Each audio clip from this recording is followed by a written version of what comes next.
Oi, hoje eu vim falar sobre alimentos ultraprocessados. E para a gente entender o que são alimentos ultraprocessados, a gente precisa primeiro entender o que é processamento. Então, é o seguinte, processamento é o conjunto de métodos que tornam os alimentos comestíveis, que garantem sua segurança e que os conservam por um determinado período de tempo. Então, nem todo processamento é ruim, né? Alguns são até necessários para que esse alimento seja seguro para o nosso consumo, como, por exemplo, o palmito. O palmito precisa passar por um processamento para poder acabar com uma bactéria que ele pode conter, que se não acabar com ela, pode nos causar até a morte, entendeu? Então, ele é muito necessário. Então, para a gente entender o alimento ultraprocessado e saber do que se trata, a gente precisa entender algumas etapas do processamento. Pensando assim, eu trouxe aqui o milho como exemplo de todas essas etapas para ficar claro o entendimento. Vamos lá? Então aqui, ó, primeiro, nós temos aqui o milho na sua forma in natura, né? A gente lá colheu o milho, ele fica aí com a casquinha dele, pronto, tá aqui, na sua forma in natura.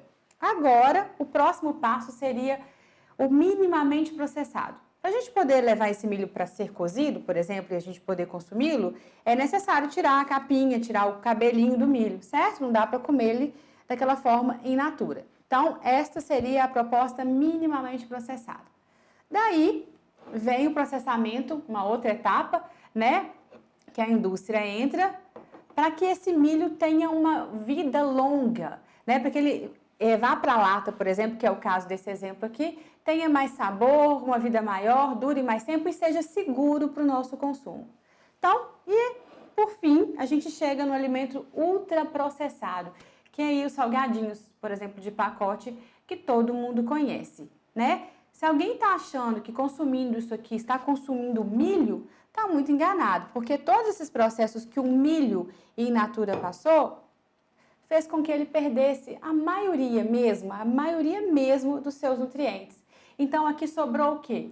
Aqui sobrou pouca coisa, aqui sobrou muita gordura, aqui sobrou muito sal, aqui sobrou muitos aditivos químicos, o que não traz nenhum benefício para a nossa saúde. E quando eu falo que o que sobrou aqui é gordura, né, é sal, eu quero dizer que não sobrou vindo do milho, não. Quero dizer que o produto final foi esse aqui, com grande interferência da indústria, né? Na hora que ela adiciona mais gordura, na hora que ela adiciona mais sal, na hora que ela adiciona os aditivos para dar sabor, para dar cheiro, para que esse alimento fique atraente e fique palatável, né? E que a gente compre. Então, o que resta, né? O produto ultraprocessado é esse. Ele é pobre em nutrientes, ele é rico em sódio, ele é rico em gordura, ele é rico em açúcar, ele é pobre em fibras e o consumo dele grande e com muita frequência só vai com certeza nos trazer muitos problemas de saúde, como, por exemplo, hipertensão arterial, obesidade, né? Porque o problema é que muitas vezes a gente troca os alimentos in natura, né?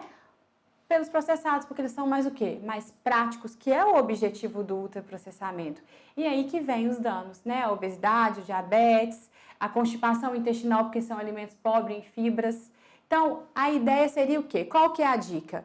Preferir o máximo possível de alimentos in natura ou minimamente processados, que aí sim a gente vai estar comendo comida de verdade.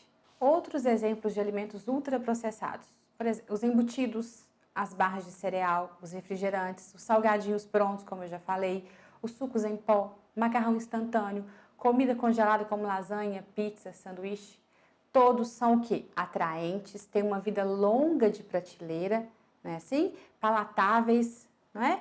Esse é o objetivo do ultraprocessamento, porém, pouco saudáveis. O importante é não confundir o alimento ultraprocessado com o alimento industrializado. Quer ver? Pensa no arroz. O arroz, né, foi colhido lá na sua forma in natura, passou por um processamento para chegar na nossa casa dentro do saquinho, certo?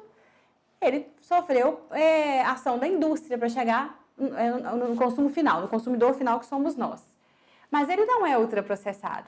Tá? Então, fugir dos alimentos industrializados nesse sentido realmente é uma coisa muito difícil, que a gente precisa muitas vezes desse minimamente processado para consumo final. Mas fugir dos ultraprocessados é super possível e a gente deve fazer o máximo para que isso aconteça.